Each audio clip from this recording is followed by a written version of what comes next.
For over 100 years, battles have raged in the air for command of the skies. If you don't have air supremacy, you're in trouble. Since its earliest beginnings in World War I, the airplane is the supreme weapon of the armed forces. This was a real battle for civilization, for humanity. It revolutionized battle and changed the ways war was fought and won. The F-117 has obviously changed how we design aircraft and air campaigns. War drove innovation in the skies. What we hear from the Air Force is when the F-35 wasn't there, all others died. When F-35 was there, they reigned supreme. Aircraft bred a new kind of hero. The fate of entire nations depended on the bravery of a handful of men. An appreciation of the extent to which young men were willing to put their lives on the line for an ideal is something we need to remember more often than we do. In this episode, helicopters take the fight to where no other plane can go. I can land a helicopter in a 50-foot opening in the tree canopy.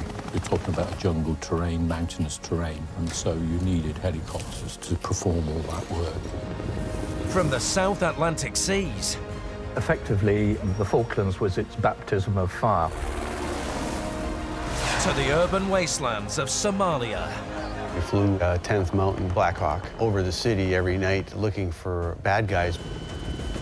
The helicopter reigns supreme. And when the enemy hears the Apache's 30mm, things tend to get quiet quickly. So it is a warfighting machine, and it is there for the soldiers. In dangerous terrain, the Huey took soldiers out of harm's way. You know, it was something that saved their lives in many ways. When it takes to the air, the helicopter becomes the cavalry. It's now the Skyhorse that's taking us in. It's the Huey or the Black Hawk. It's another whole dimension for land warfare for the Army. When the helicopter flies, the opposition runs for cover. I think in just about every wartime situation, the helicopter has proved its worth 1,000,000 times over.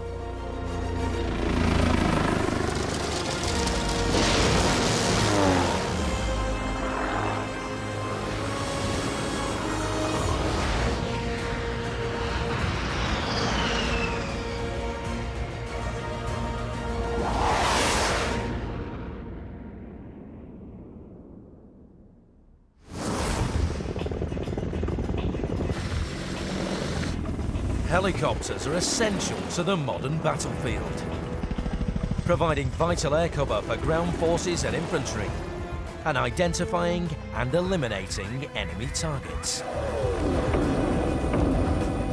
To achieve total victory, a ground war needs to be fought. Any battle needs boots on the ground. Only a helicopter can get combat troops in quickly and with a high degree of precision. Enter the Sikorsky Black Hawk.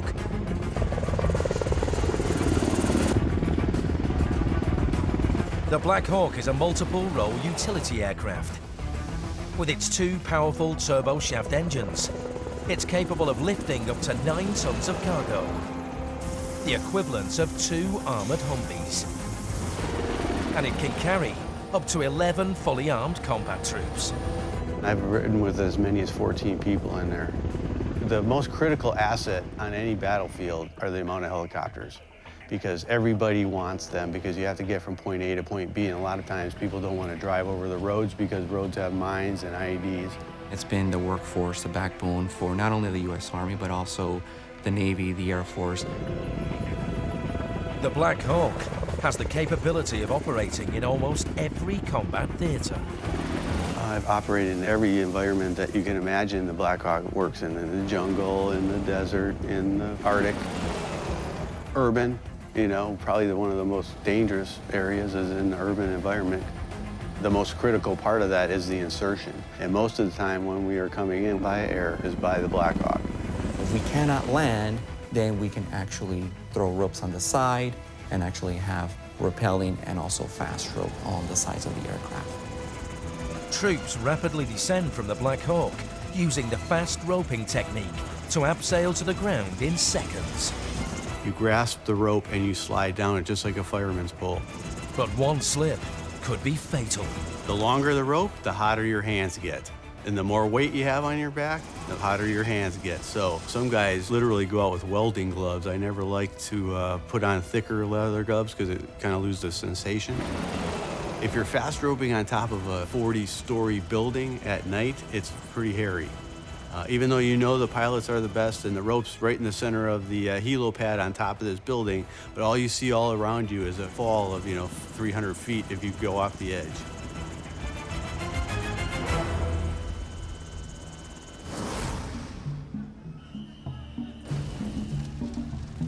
Rick Kaiser was an American Navy SEAL in 1993. He was operating in Mogadishu, Somalia. One of the missions that I did do while I was there was called Eyes Over Mogadishu. We flew a 10th Mountain Black Hawk over the city every night looking for bad guys with weapons, and when they started shooting at us, we shot at them. That's what you do in war. The Black Hawk has a reputation for being tough. The helicopter itself can take a hell of a lot of punishment. It can get you in and out of there after sustaining a hell of a lot of damage. And I've seen it, and I've been part of it.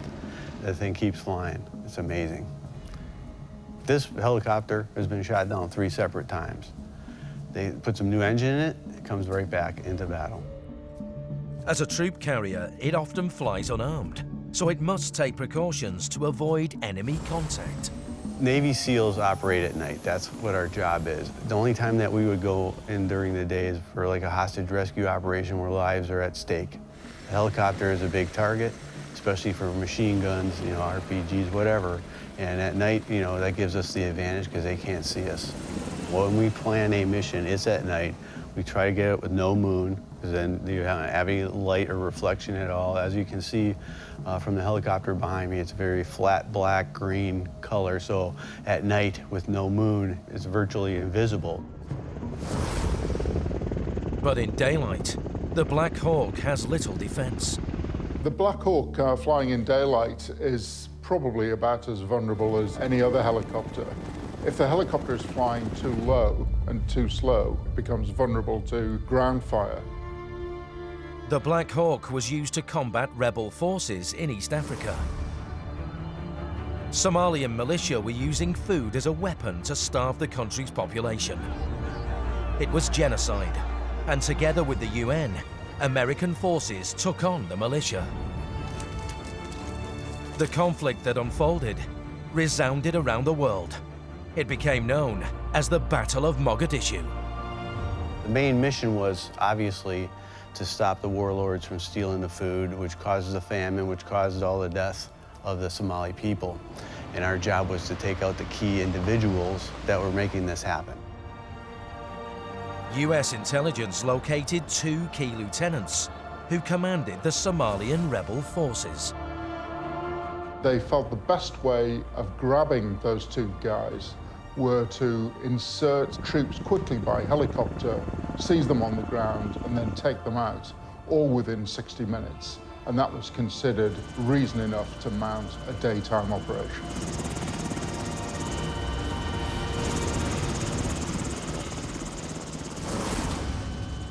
Flying the Black Hawk helicopters in were pilots from the 160th Special Operations Aviation Regiment.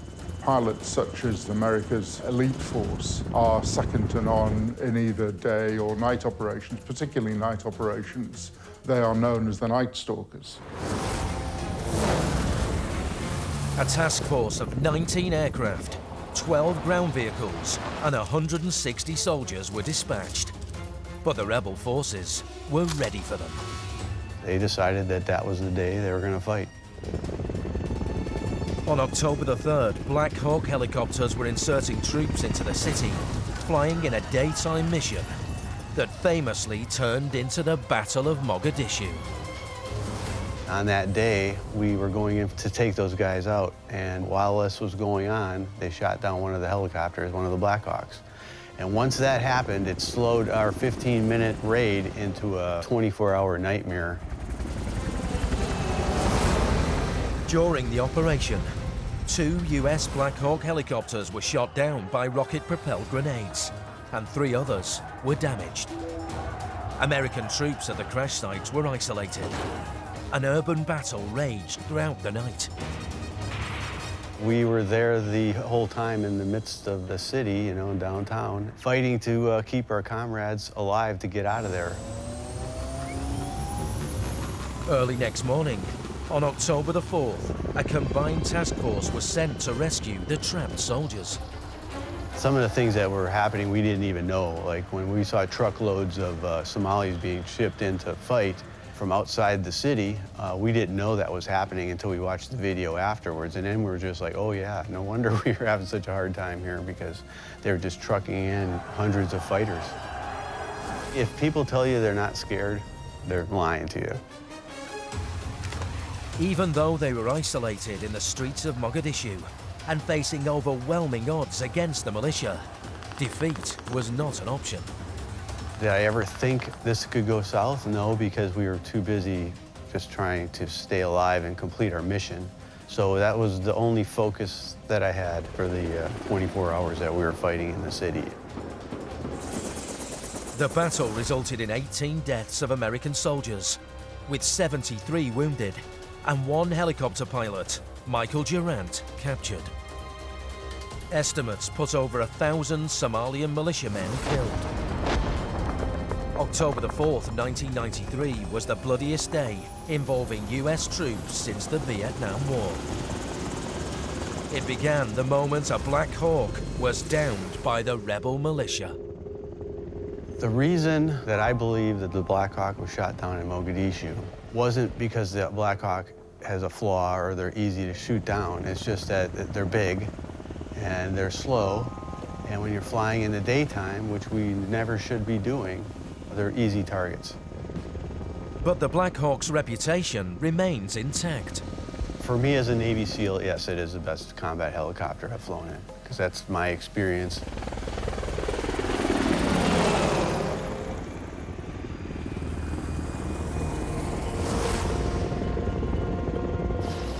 A world away in Afghanistan, America launched Operation Enduring Freedom in response to the 9/11 attack on New York's World Trade Center.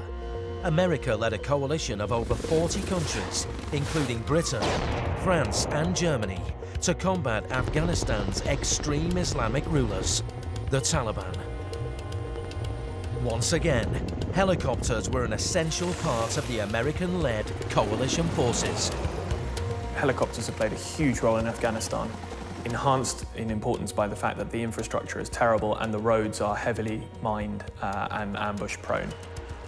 In the front line was the iconic American Chinook troop carrier. Most of the time we're flying at night, so usually we're waking up and the sun's low in the sky, and by the time we're getting out to the aircraft it's pitch black, and we'd go take off and do whatever it is that they needed us to do that day. So often that's flying out to a remote area to drop off a lot of soldiers.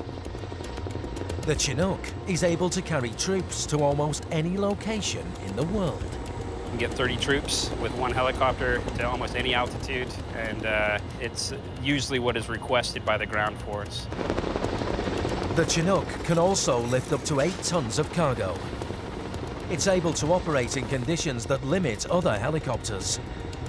The high altitudes and low temperatures of Afghanistan are no obstacle for the Chinook.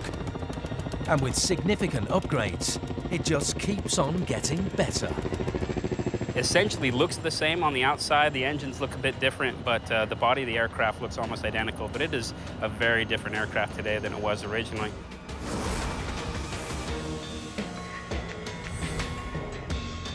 The new airframe has a non-metallic composite body. The Chinook also has state-of-the-art navigation systems. It's quicker too. Powered by 2 turboshaft engines, delivering almost 5,000 horsepower. It has a top speed of nearly 200 miles an hour. It's got 2 big engines, 5 transmissions, 2 huge rotors.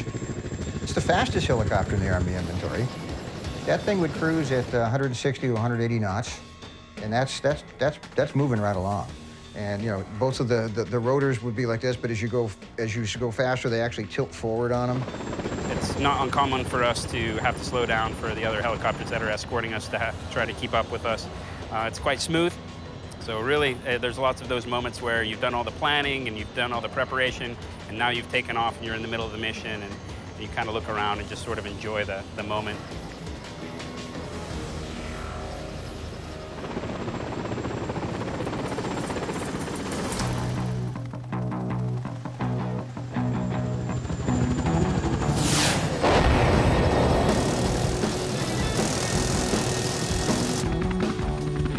The Chinook was introduced in the 1960s, just as a new conflict was brewing in Southeast Asia. It ushered in a new era of aerial warfare, dominated by the helicopter, the Vietnam War. The conflict pitted communist North Vietnamese forces, the Viet Cong and the NVA, against the South Vietnamese and America. Right from the beginning, both sides were supported by the superpowers. It became this sort of almost archetypal proxy war that slowly drew in more and more direct participation from particularly the United States, but also in a smaller capacity China and the Soviet Union. It was a new type of warfare, jungle guerrilla warfare, where enemy troops were fast-moving, conduct hit-and-run tactics, sabotage, and ambush larger and less mobile forces. In Vietnam, you had hot, humid conditions, jungle terrain, and an enemy who were every bit as fierce as the North Koreans were.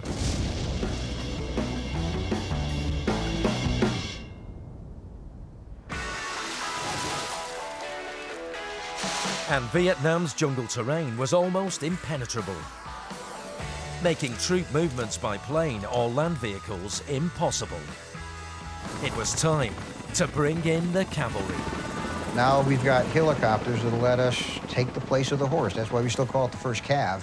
But instead of riding a horse, and that's what the emblem, it's used the first cav, it's still got the horse and all that kind of stuff on them. It's now the sky horse that's taking us in. It's another whole dimension for land warfare for the Army.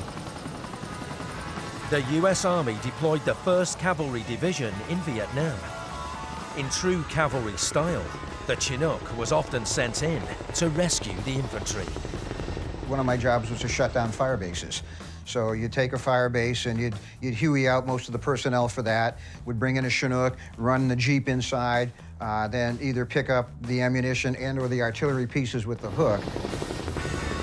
Helicopters were known for deploying troops into landing zones, known as LZs.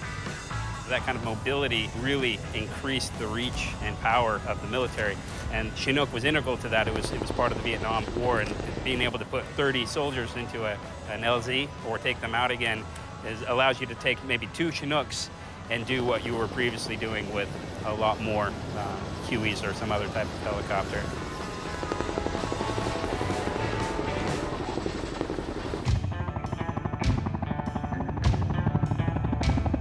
As well as troop and cargo carrier, the Chinook was adapted as an assault aircraft.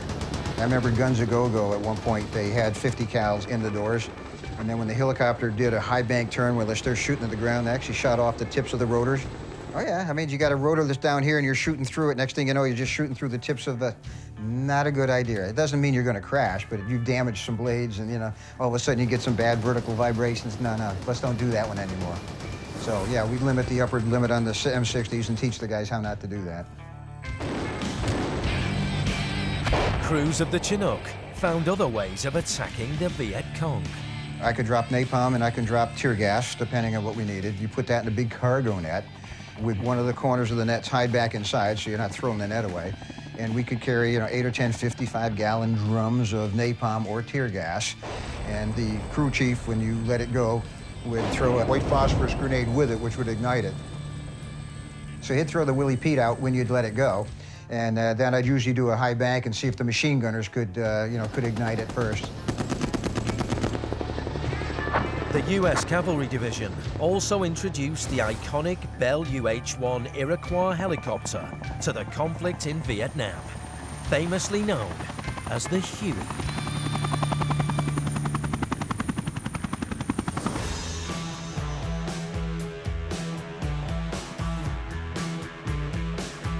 They'd recently taken delivery of very large numbers of these sort of ubiquitous UH-1 Hueys, And the idea was that in such a sort of vast, mostly jungle and mountainous in some cases as well, so very impassable country with very poor roads and infrastructure, by using helicopters en masse, US forces could be inserted for sort of strategic targeted operations each day where they needed to be, or brought in quickly to trouble spots.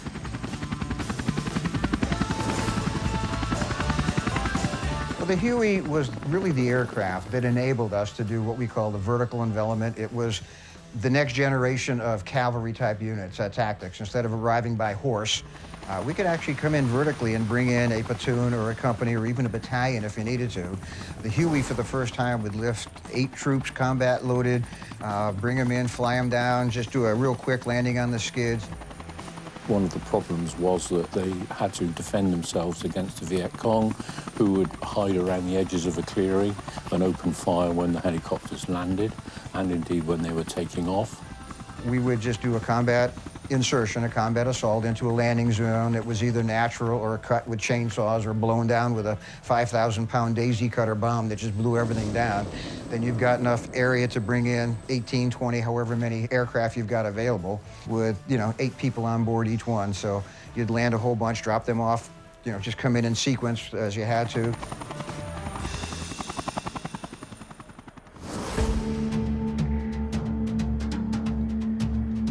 The Huey was an instant hit with both pilots and crew alike.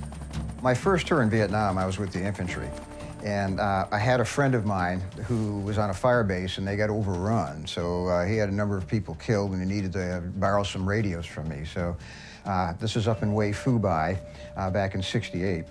And so he asked if he could borrow some radios and I decided to bring them out to him at Firebase Brick. Huey takes off and we're flying up the river, up the Parfume River. It's a meandering river.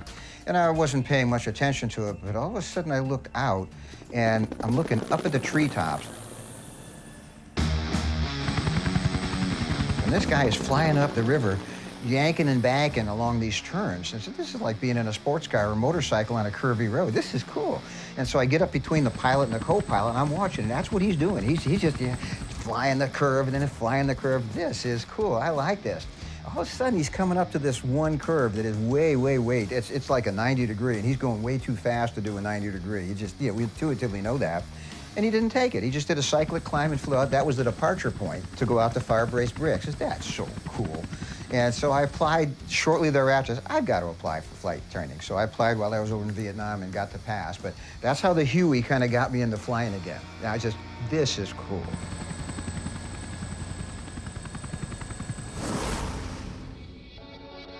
The Vietnam War demanded a new style of combat to attack the North Vietnamese. The guerrilla warfare tactics employed by the Viet Cong and the MVA was new to American forces. They were mobile and they used the thick jungle terrain for cover. To attack the North Vietnamese, a new tactic designed for helicopters was created by the Americans: hunter-killer packs.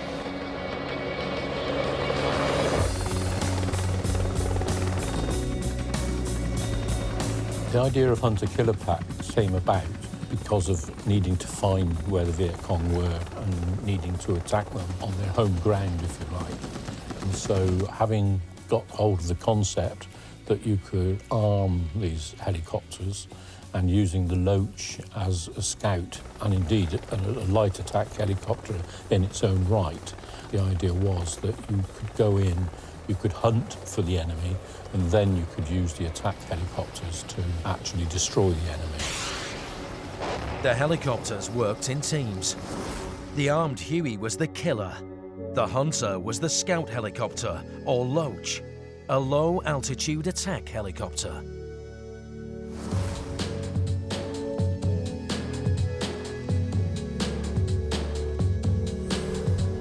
The OH-6, it's a bumblebee. I mean, this thing is, up, down, left, right, absolutely beautifully maneuverable. I love that aircraft. I mean, it's just a hand. It was the best scout I've ever flown, and I think any scout pilot would agree with that. The Hughes 086 is a small, nimble scout helicopter with a top speed of over 140 miles per hour. The design was beautiful. This is a little pregnant Easter egg, we'd call it. You know, it's just an Easter egg shell with a tail boom coming out. It was a bumblebee. I could go up, down, left, right, backwards. The thing would just do what you wanted it to.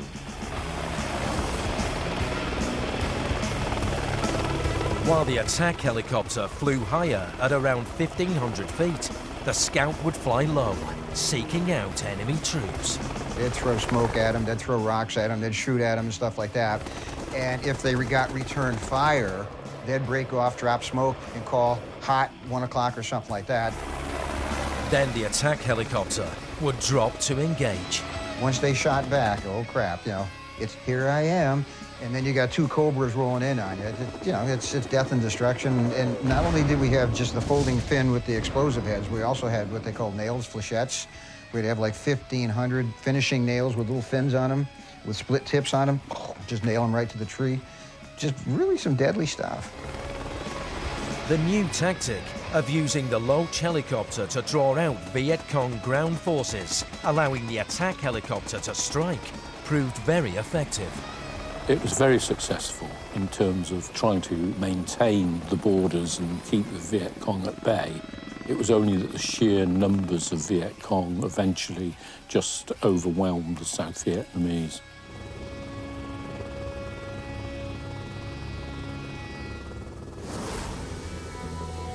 But despite being highly maneuverable, the Scout missions were vulnerable to attack. I mean, very often these guys would crash. I mean, they get shot up, but it was beautifully designed. I mean, it's a little Easter egg with an A-frame on it, and the engine is protected within that A-frame. The blades would break off because they're lightweight, and the tail would break off, and this thing is just an Easter egg. It would roll up. And it was only the design of the Loach that made them survivable. A lot of them were repairable and went back into service again.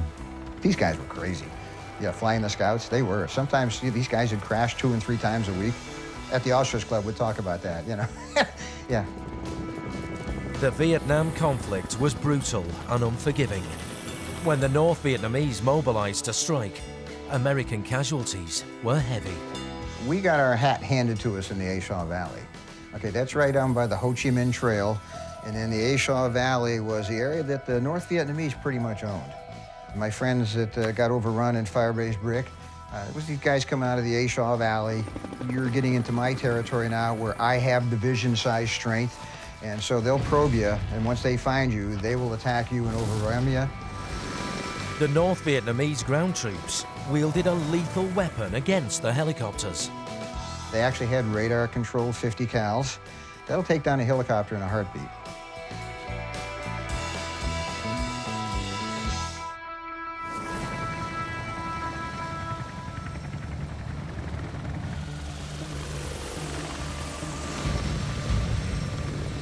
Combating threats from ground forces in Vietnam led to the next generation of American attack helicopters. The Apache AH-64. Introduced in 1986, it served in Iraq and Afghanistan.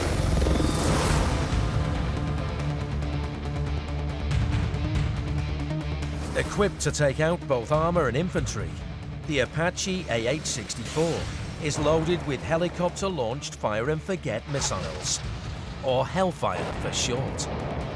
The main purpose of the Apache, our role primarily was initially designed, for destruction of tanks and vehicles, etc. The Apache's role also provides air cover for ground troops. In military parlance, it's known as close air support. In a lot of recent combat, we're there to support ground forces. In the overwatch role, when the troops are in contact, we're able to neutralize the enemy on different target objectives. We're equipped with 3 different main munitions. Our primary weapon is the Hellfire, and normally we use the 30mm.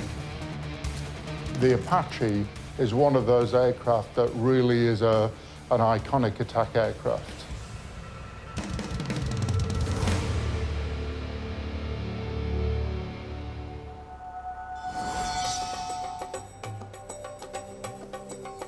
When first introduced into service, one of the Apache's revolutionary features was its helmet-mounted display. An integrated helmet and display mounting system.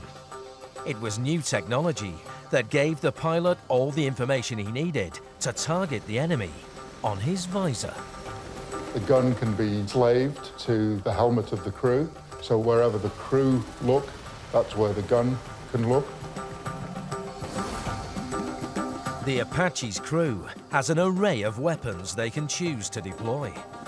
In addition to the 30mm chain gun, the Apache carries Hellfire anti-tank missiles and rockets.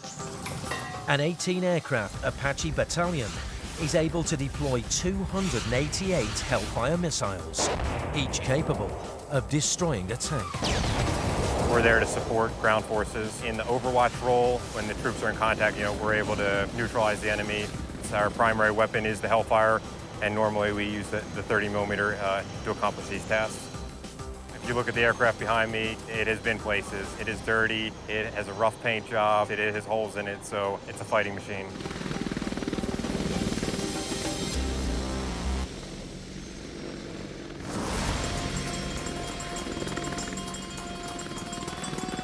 From the very beginning, the Apache was designed to perform in hostile environments and to operate either night or day and during adverse weather conditions. From the deserts of Iraq to the mountains of Afghanistan and the Balkans, the Apache is an all-terrain attack helicopter.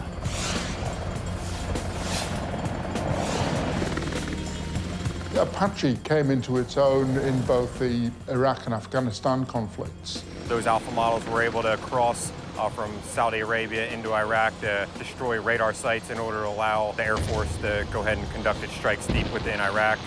The Alpha model evolved into the Delta model.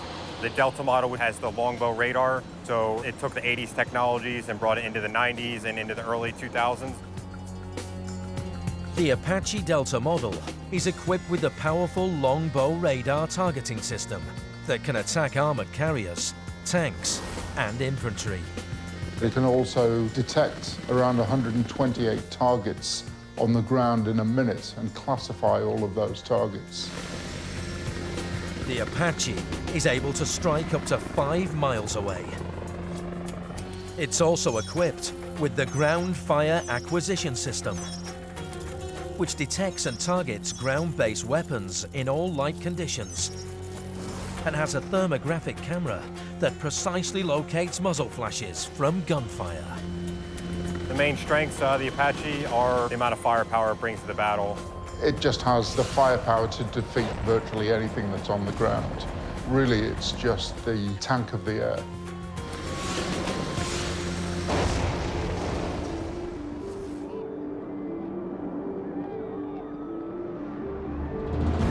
In 1982, a decade before the Apache was introduced, British attack helicopters went into combat when Britain declared war on Argentina to retain sovereignty of the Falklands, a small group of islands located in the South Atlantic.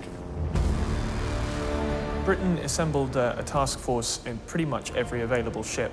Those were sent down along with an air component which included helicopters, so Chinooks, Wessex helicopters, Sea Kings, Sea Wasps, and basically those were the kind of mobility force along with the Marines.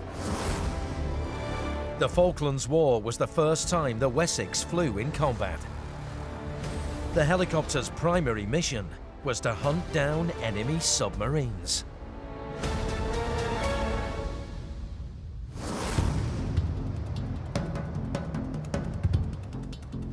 April the 25th, 1982. An Argentine sub, the Santa Fe, was en route to South Georgia, a small island almost 1,000 miles east of the Falkland Islands. And the Wessex 3, or the Humphrey, was on the prowl, submarine hunting. So Humphrey carried out a surface search and spotted on the surface this submarine coming out. He went straight in and carried out a depth charge attack. And that seems to have caused sufficient damage to prevent it from immediately being able to dive. Once the submarine had been spotted, other helicopters joined the Wessex 3 to press home the attack. The strike on the Santa Fe submarine caused it to surface near Cumberland Bay on the northern coast of South Georgia. Tony Ellerbeck was piloting a Wasp toward the attack. By his side was his gunner, David Wells. The Wasp was a very important part of the Falklands War. The Wasp was a small helicopter powered by a gas turbine. It was armed with 2 homing missiles. Out we went. There was the submarine on the surface. I said, your target is submarine on the surface. 3, 2, 1, fire. It was a hit straight away. That was the first time. It was also the first time that a guided missile had ever been fired in anger by the Royal Navy, and it went from a Wasp. But the Wasp merely stung the submarine. The vessel was back on the move, looking for shelter in Cumberland Bay. The Wasp needed to rearm. Ellerbeck returned to his aircraft carrier to reload. Meanwhile, other Wasps from the British frigate HMS Plymouth began to swarm around the submarine. One of them dropped a Mark 46 torpedo in the water to run under and hit the submarine. In the confusion, the runaway torpedo missed its target. As the Argentine submarine slipped away, the torpedo found a new target: a British submarine. And that evening, there was a signal from the nuclear submarine that was sitting outside saying, "Thank you for the Mark 46 torpedo." They had had quite a few nerves jangling on that occasion. Down but not out, the Santa Fe submarine was still seaworthy and still on the move. It evaded its British attackers. Ellerbeck and his gunner David Wells were given new orders to attack a land-based target. So we decided that we would take out the Radio Shack. So I said, David, target is the Radio Shack, port missile, 3, 2, 1, fire. Nothing. Anyway, he fired the starboard missile, away it went. By that time, it was a bit of a hornet's nest. David said, I can see it, I can see it. And I thought he was still going for the Radio Shack when our missile started to climb and then turned and dived. What he'd actually seen was the submarine sitting alongside. He drove it straight into the back of the submarine, and the next thing, there were plates going through the air.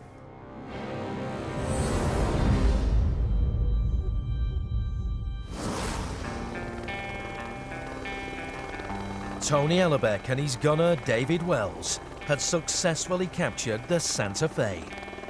The attack had taken just 2.5 hours.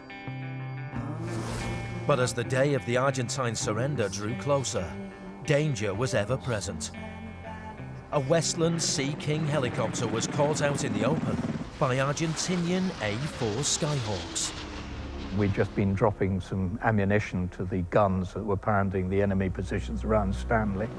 As we turned to go back to collect another load, my crewman fortunately spotted 2 pairs of A4s, Argentinian ones, and they were clearly had seen us as well.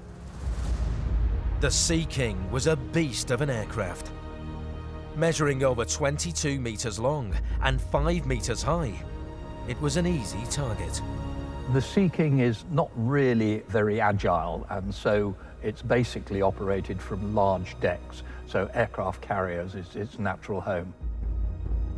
But Simon Thornwill's Sea King was a long way from the protection of its aircraft carrier. The 4 Argentine Skyhawks zeroed in on the lone helicopter. With one aircraft, a helicopter will normally get away from it. 2 fixed-wing aircraft and your odds are getting pretty dicey, but 4 aircraft and you're dead. Simon Thornwill tried every trick in the book to dodge his attackers. We were very close to some very rough terrain. In fact, it's called Impassable Valley. The element of fighter evasion is to normally dive and turn. Basically, the fighter aircraft is trying to track onto you, and if he's diving towards the ground and rough ground at high speed, it's very disorientating and difficult for him to get a good tracking solution. By this time, Thornwill's Sea King was dangerously close to the ground. My maneuvering ability was actually quite difficult. The remaining Skyhawk fighters were still targeting the Sea King. But anyhow, he shot at us 20 seconds worth of 20 mil ammunition, which was his full amount. The last thing that I knew was a slight vibration, so I thought we might have been hit. The Argentine Skyhawks broke off their attack, unable to follow the Sea King. Simon Thornwell had successfully evaded his attackers. But as Thornwell set down, he was in for a surprise. That's when we found a hole in one of the rotor blades. The shell, which was a cannon shell, had gone through the blade before it had armed. The aircraft was so close to us that it hadn't armed. If it had armed before it hit the blade, I wouldn't be talking to you now.